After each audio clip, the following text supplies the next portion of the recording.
Osteoporosis medications, इनके बारे में हम पढ़ते हैं। ओस्टियोपोरोसिस मेडिकेशंस के बारे में तो ये दो तरह की मेडिकेशन हो सकती है, नॉन हार्मोनल हो सकती है और हार्मोनल हो सकती है। तो नॉन हार्मोनल के अंदर आती है बिसफॉस्फोनेट और डेनोसुमेब, और हार्मोनल के अंदर आती है टेरीपेराटाइड, कैल्सिटोनिन और रेलॉक्सिफेन। नोटिस कि ये टेरीपेराटाइड जो होता है वो पैराथायरॉयड हार्मोन की तरह काम करता है, कैल्सिटोनिन अपने आप में एक हार्मोन होता है, और रेलॉक्सिफेन जो होता है वो एस्ट्रोजन को एंटागोनिस्ट करता है या एगोनिस्ट करता है। मतलब ये हार्मोन से रिलेटेड हो गए, और ये जो है ये किसी हार्मोन से रिलेटेड नहीं होते हैं। इनके अगर मैकेनिज्म ऑफ एक्शन की बात करें तो बिसफॉस्फोनेट जो होता है उनके लास्ट में आता है ड्रोन। ड्रोन से याद रखो, ये ड्रोन, और इसने देखो ये एक बैटरी लगा रखी है एटीपी, मतलब ये इनहिबिट करते हैं एटीपी सिंथेसिस को ओस्टियोक्लास्ट के अंदर। इसके अलावा ये इनहिबिट करते हैं कोलेस्ट्रॉल सिंथेसिस को। वहीं बात करें डेनोसुमेब की, तो इसने देखो रिंकल्ड शर्ट पहन रखी है, इसका मतलब ये रैंक एल को अफेक्ट करता है। तो बिसफॉस्फोनेट जो होते हैं वो फर्स्ट लाइन थेरेपी होते हैं ओस्टियोपोरोसिस के लिए। बिसफॉस्फोनेट दो तरह के हो सकते हैं, सिंपल नॉन नाइट्रोजनस और पोटेंट नाइट्रोजनस। जिसके पास नाइट्रोजन है वो कैसा होता है, पोटेंट होता है। तो हम याद कर लेते हैं कि नॉन नाइट्रोजनस कौन सा होता है, बाकी सब हम बोलेंगे कि नाइट्रोजनस होते हैं। तो इसके लिए तुमको याद रखना है ईटी, ईटी, और यहीं से ले लो इसका टीलू। ईटी और टीलू ये होते हैं नॉन नाइट्रोजनस, बाकी बचे कुछ सब नाइट्रोजनस। इंडिकेशंस क्या क्या होते हैं बिसफॉस्फोनेट के, पेजेट डिजीज ऑफ बोन हो गई, ओस्टियोपोरोसिस तो होता ही है, इसके अलावा ओस्टियोजेनेसिस इम्परफेक्टा हुआ, मेटास्टेटिक बोन डिजीज हुई, एंड सो ऑन।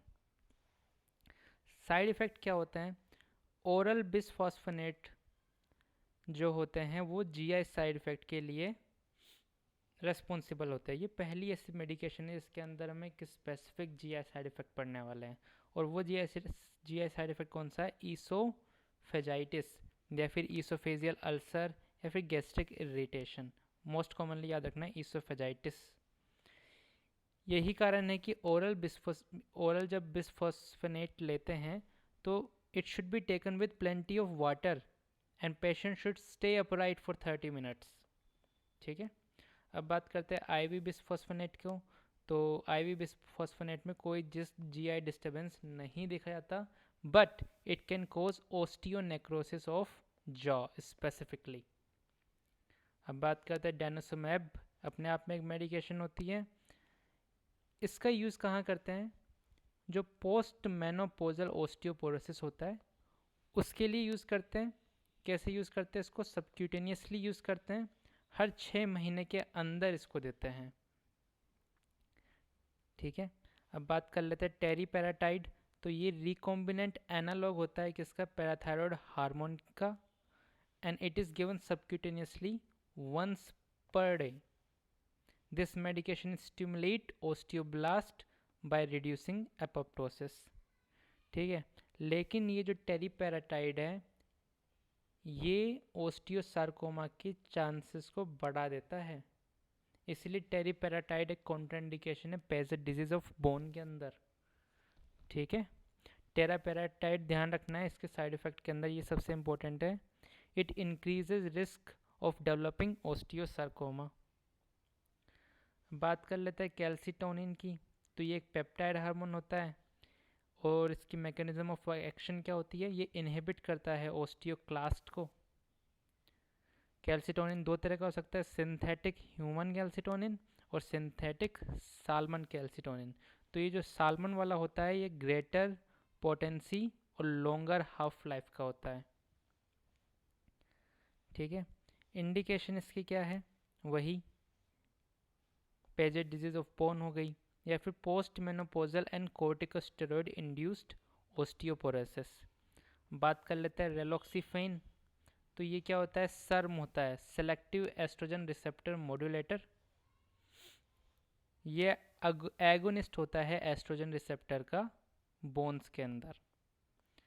इसके अलावा देखो इसका इंडिकेशन क्या है, osteoporosis in post menopausal woman just like denosumab. Raloxifene is also an antagonist.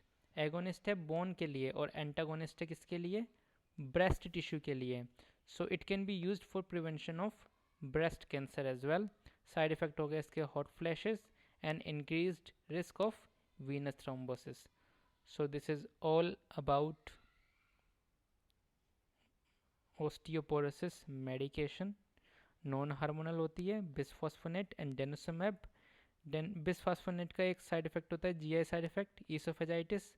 इसके अलावा आईवी फॉर्म में ये ओस्टियो नेक्रोसिस ऑफ जॉ भी करा सकता है।